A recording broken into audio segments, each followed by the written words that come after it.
Sambu di def Samb te ko ñëw moom tamit papa bi ne ma tànn wax. mais je sais Samb mes parents voilà. Oui,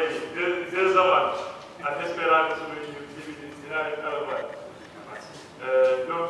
c'est un plaisir pour moi mu ñëw ci Tivaouane. Bëggoon naa déjà servir notamment les Magui Pastef qui sont là. Tout à l'heure j'ai souri parce que Magui Pastef ci samay waay la dernière fois d'ailleurs on était en rencontre avec les doyens à la Cameroun. Donc absolument. Je remercie mon frère Madiaw, nekk coordonnateur JPS de Tivaouane, mais nekk personne ressource au niveau aussi du bureau exécutif national. Parce que bëri na ay travaux yoo xam ne bu ñu koy def dañuy solliciter Madiaw. ñu bëri na xamuñu ko parce que apparemment dafay préférer travailler à Londres, mais bëri na li nga xamante ni JPS national mu koy def te moom loxo bu ci jéem. Donc très souvent il est sollicité pour des travaux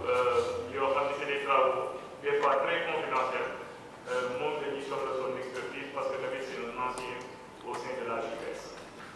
bëggoon naa féliciter Pastef Tivaouane globalement parce que li fi coordonnateur Assane Diop wax man dafay dalal sama xel mais li gën a dalal sama xel mooy fi ma ñëwee ba gis des coordonnateurs communaux ñu toog ci ginnaaw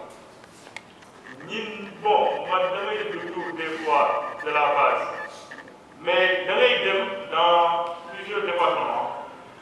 événement pour nga gis loolu coordonnateur communaux ñu toog c'est rare wala nga gis des kilifa des DG ñu toog c'est très rare parce que da ngay ñëw fekk dafay am soit 2 tendances wala 3 tendances wala 4 tendances donc di leen féliciter yéen ci seen taxawaay di féliciter mon frère Aliou Badara Mbow tamit moom foo ma féliciter ko parce que li may wax di def anecdote la ñi ko xam bëriwul bi ñu dissoudre le parti le 31 juillet Antoine Diome mu génnee le décret de dissolution parti bi dafa jaxasoo maanaam ñëpp a tasoo ñenn ñi jël leen tëj leen kaso ñenn ñi gàddaay dañoo toog une semaine bureau exécutif JPS ñii toog ñi ñu xalaat un programme boo xam ni moom la ñuy woowee chemin de la libération nan la ñuy continuer la lutte dans un contexte de clandestinité biñ ko jëbalee ay responsable parti bi ñu mel ni ay Birame Souleye ay ñoom El Malick Diop ci la ñu ne mën ngeen dérouler le programme fallait nañu trouver un prétexte ci lañ gis frappe alors comme Aliou Badara moom bokk na frappe bokk Pastef moo nekkoon suñu premier contact toog nañu ay 2 semaines ci mois de boobu noonu ba 15 août ñuy liggéey ci nan la ñuy taxawalee chemin de la libération jàpp naa ni de août ba octobre balaa ñoo tànn Bassirou Diomaye Faye li nekkoon ci combat li amoon ci combat pétition visite ni ñu doon def prisonniers yooyu ak yeneen activités yoo xam ne ñu ko doon def Aliou Badara ñu ngi doon au cœur de cela daanaka moom moo doon coordonné ces travaux donc di ko féliciter di saluer un de mes amis boo xam ne xaw ma dina tax di ñëw muy le docteur Yoro Diagne parce que moom dama koy xam fële ca hôpital Matlaboul Fawzeyni de Touba mu nekk nit boo xam ne tamit respecté nañ ko ci xam-xam moom lu may xam ni waa Pastef la tamit yàggul daanaka bu ma koy dem damaa def benn jour conférence de presse ci la may yow tamit waa Pastef la da ngay ñëw bon c'était pas dans mes habitudes su may dem dans un endroit professionnel mooy wane sama appartenance lu dul des fois ma toog di déglu les débats pour mën a gën a analyser la situation du pays comme ça ñu gën a defaraat suñu taxawaay donc plaisir la honneur ma ñëw tase ak ñoom fii nii ñeneen ñi nag ñi nga xamante ni mooy le bureau exécutif national am na une forte délégation fi ñëw tey c'est une première également ñu ñëwee je pense à 10 on est venu avec 2 délégations 2 véhicules loolu je pense que c'est une première à magnifier mais c'est du produit dafa kii rek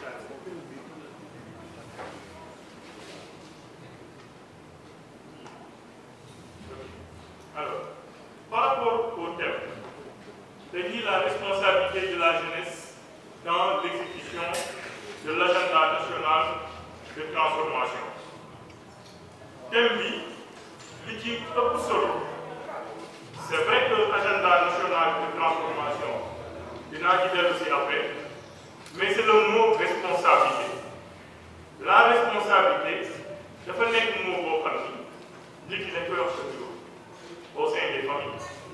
dinañ wax par exemple le parent jëlal ses responsabilités wala sa borom kër nga ne ko jëlal ses responsabilités dañ koy wax très souvent mais notion boobu ci domaine boo dem ci wàllum xam-xam ci wàllum science di nga ko fekk ci wàllum médecine par exemple docteur Dia bi nekk fii daan nañu liggéey sur la responsabilité médicale mooy du professionnel de santé parce que les actes de soins yi muy délivrer au patient su amee manquement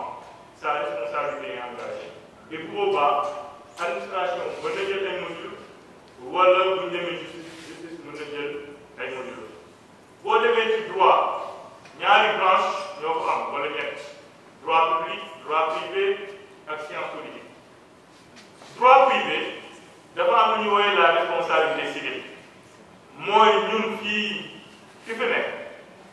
muy Bakary Bass muy Dominique muy DG nii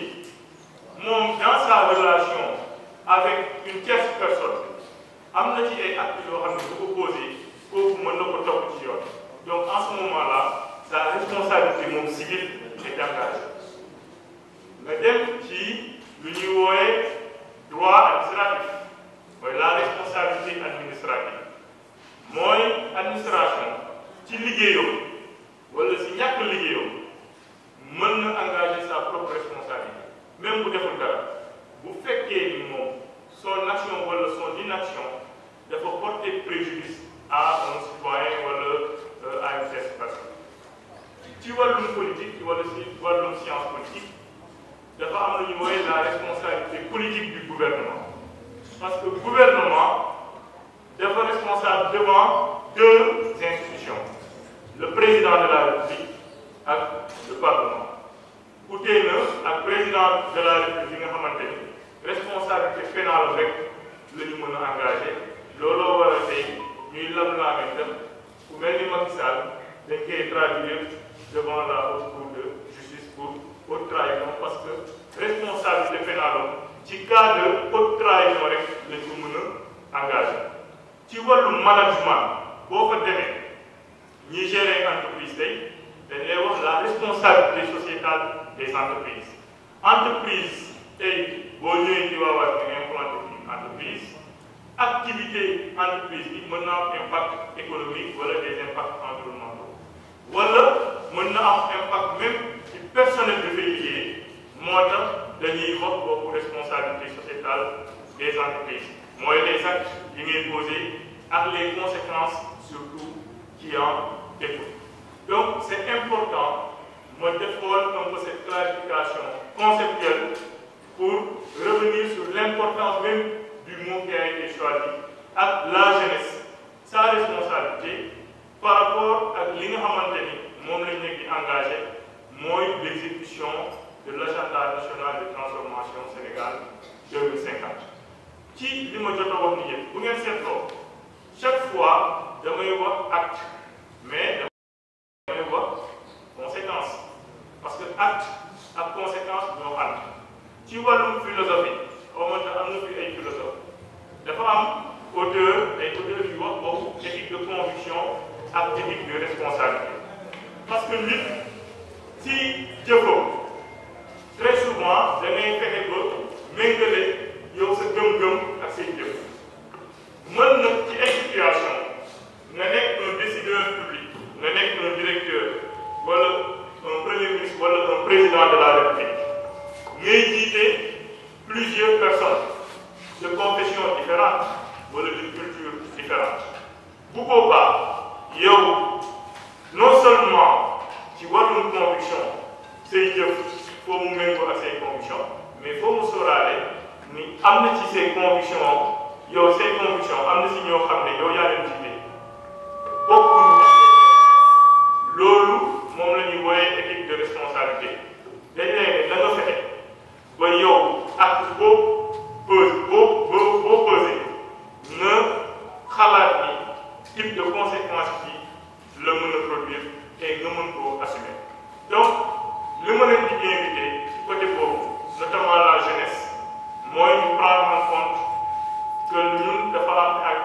actes yoo xam ne posé woon nañ ko fii mu nekkoon suñu ancienne responsabilité ñu war a poser d'autres actes actes yooyu nag dafa war a nekk suñu nouvelle responsabilité par rapport ak agenda national Sénégal 2050 suñu ancienne responsabilité je pense que ñëpp xam nañ ko sànq le coordonnateur Assane wax na fi le rôle bi nga xamante ni les jeunes joué nañ ko ci la surveillance du processus électoral loolu dafa bokkoon ci acte yoo xam ne ak posture bu ñu amoon mais boobu c'était dans la période de conquête électorale mu am d'autres actes yoo xam ne posé woon nañ ko mooy le rôle wala la posture de relais posture de relais bi mooy lan mooy 2014 bi ñu defee lancer l'appel aux patriotes ce sont les jeunes notamment les étudiants ñoom ñoo jëkk gëm le projet ñoom ñoo jëkk porter le message de la bonne nouvelle yóbbu ko ci seeni kër yi yóbbu ko ci quartier yi yóbbu ko ci communes yi yóbbu ko ci département yi yóbbu ko ci région yi donc ce rôle de relais ñu ngi ko doon assumer ñun ñoo doon poser acte de massification ñun ñoo doon dénoncer bu président Ousmane Sonko doon dénoncer ñi doon gën a dénoncer c'était surtout dans les universités et universités yi ñu fa nekkoon c'est certes les enseignants mais c'est surtout les étudiants donc posture boobu lañ amoon ci période de conquête du pouvoir mooy la posture de relais surtout mais am na beneen posture bu ñu am plus tard mooy très souvent moom la ñuy wooyee Pastef c'est avant Adji Sarr et après Adji Sarr avant Adji Sarr c'était les massificateurs après Adji Sarr c'était les guerriers les boucliers mais dafa am constante c'est que les mêmes jeunes ñu doon massifier nekkoon relais nekkoon dans la dénonciation nekkoon parfois même dans la proposition bi ñu demee ba 2020 pouvoir bi xam ni registre bi ñu jël ñii il faut ñu fexe porter atteinte à la candidature et à la liberté du président Ousmane Sonko les jeunes ont changé de posture ci la ñu adopté une posture guerrière looloo indi ñuy wooyee après les jeunes dereen ay forces spéciales lañ ce sont des terroristes mais loolu lu muy wone mooy ñaari mbir te dafa caractériser le passé mooy notre adaptabilité ñun environnement contexte boo ñu yóbbu gars yi ñu adapté wu deuxième bi mooy la résilience te résilience boobu noonu mooy caractériser encore passé surtout à la base malgré le fait que ñu ngi déroulé mu ngi métti trop mais les gens demeurent encore résilients donc notre ancienne responsabilité ou l'ancienne posture bi ñu amoon avant l'agenda bi ñu adopté ci octobre c'était surtout une posture de bouclier une posture de relais tey jii nag ñu egg au pouvoir on a maintenant une responsabilité pas pénale pas politique pas médicale mais une responsabilité morale parce que ñun ñoo demoon ne Sénégalais bii mooy projet bu baax ñun ñoo fi xeex ba mu am 80 morts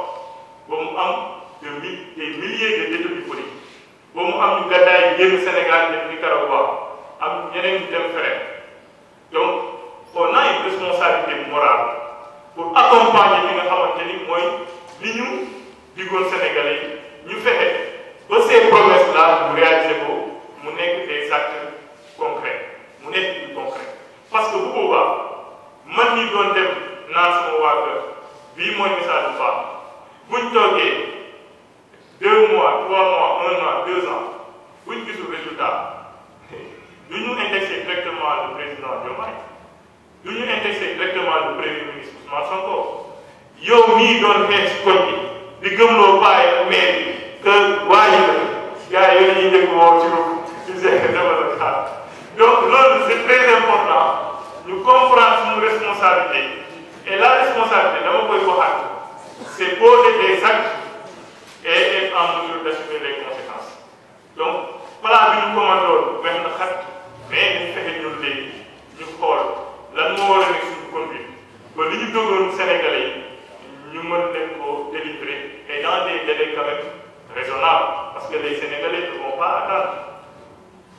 pas attendre parce que même la jeunesse ne va pas attendre ñu ngi ci contexte digital boo xam ni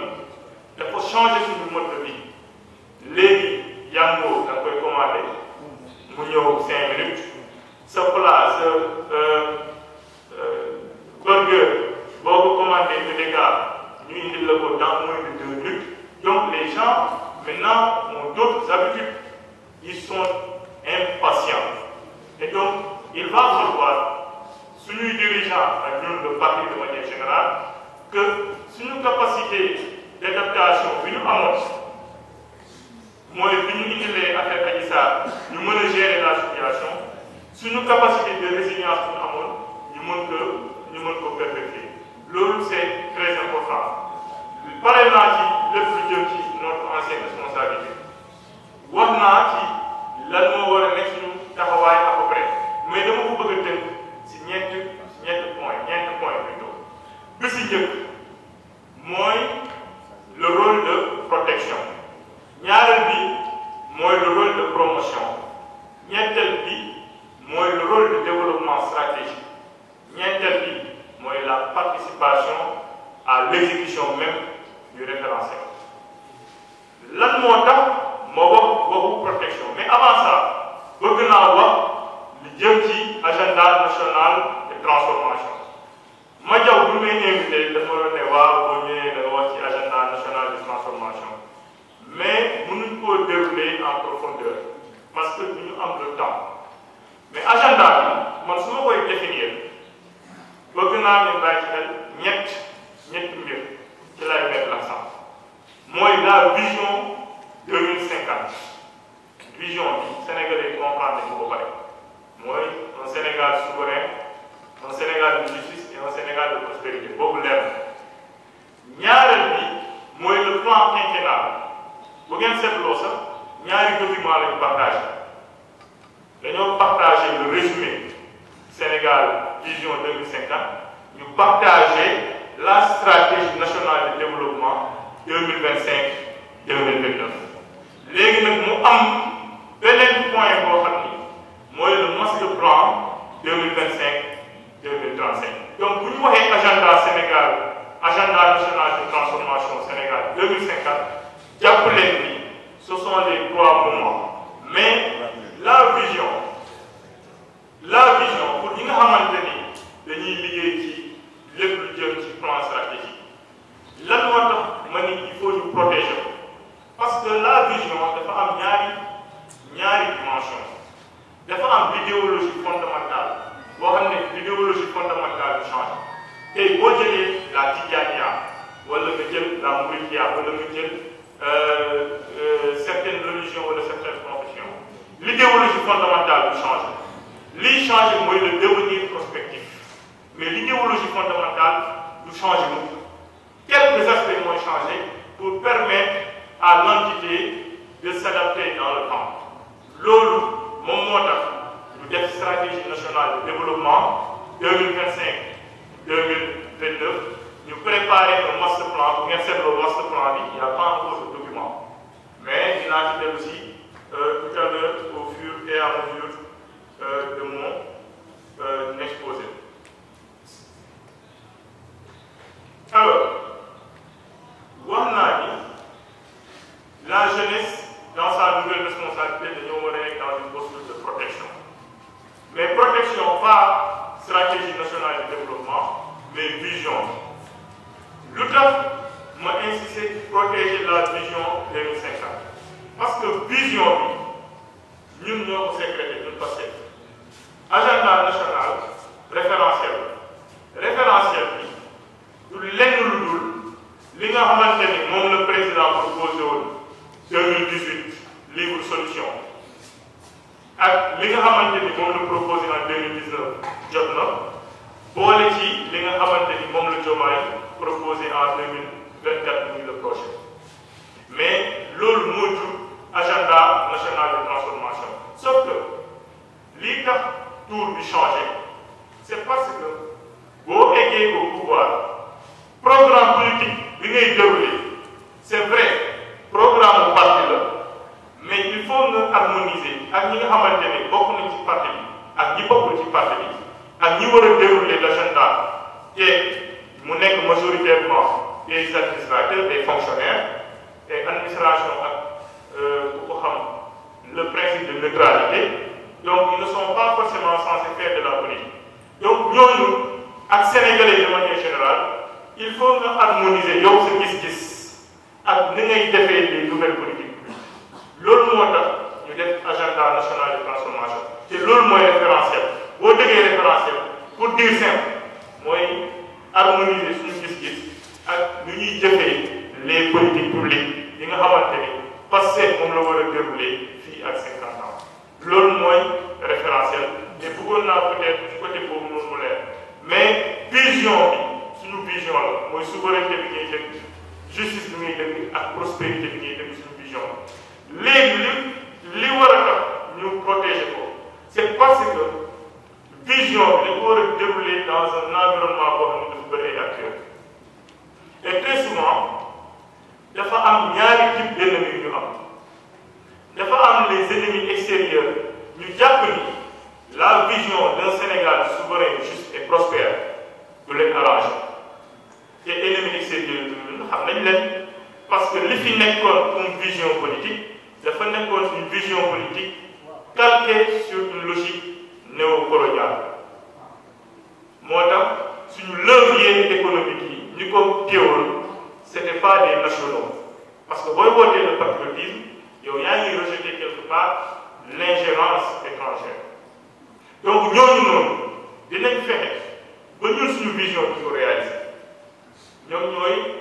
les ennemis extérieurs am na si ñoo xam ne du ma leen citer ça peut être des firmes ça peut être des États et loolu c'est très sérieux parce que kii ñëpp mené une révolution socialiste dans le monde mooy Salvador Allende ci Chili en 1973 dañ koo liquider coup d'état la ko def général Pinochet ñëw en face du palais du bombardé mu dee coup d'état et loolu le rôle de la CIA ñoom tey admettre nañ ko que ñoom ils ont joué un rôle parce que waa ji dafa ñëw dafa indi des politiques de nationalisation ne la patrie ay yooyu ay patriotisme du nekk nationalisme comme beneen nationalisme du Sénégal mais il doon nationaliser les industries te industries yu bëri y en a des secteurs yoo xam ni da doon alimenter les États-Unis donc pour préserver leurs intérêts ils ont liquidé Salvador Allende général bu jël le pouvoir loolu c'est une menace très sérieuse d'autant plus que ñu ngi dans un environnement boo xam ne c'est un cercle de feu donc c'est important pour nous la jeunesse que nous comprenions ces enjeux-là et nous nous préparer à faire face. Beneen bi on a d'autres types d'ennemis man ennemi yooyu laa gën a ragal parce que du ennemi extérieur bi moo wante jàpp naa ni tant que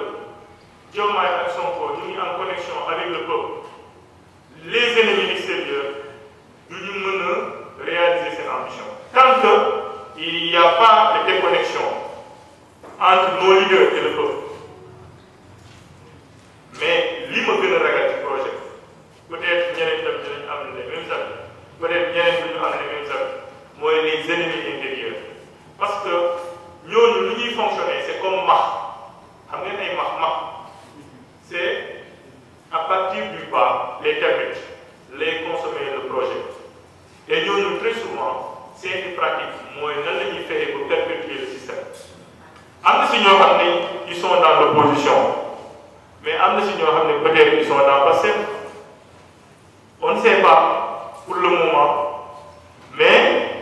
nañ jàpp ni les ennemis intérieurs ñu bëggul ñu réaliser la vision d'un Sénégal souverain juste et prospère parce que am nañ habitude di dundee lu ñuy wooyee prédation dem nañ ba tey nee nañ amatuñu un système économique viable parce que dañoo jàpp ni dañoo assécher l'économie mais loolu li ko waral on avait une économie boo xam ne c'était une économie parallèle fondée sur le clientélisme ay nit ñoo doon am seen alal accaparé wu ko diffuser ko joxee ko mayee ko mais même cible ak même personne yi ñoo ci doon bénéficier wu boo waree nag changer loolu noonu pour ubbi ko à d'autres circuits notamment nga jaar sur les circuits officiels am na si ñoo xam ne duñ si gis seen bopp dañuy commencé wax ni dëkk bi dafa métti surtout avec certaines mesures yoo xam ne dafa laalee ak des secteurs comme les BTP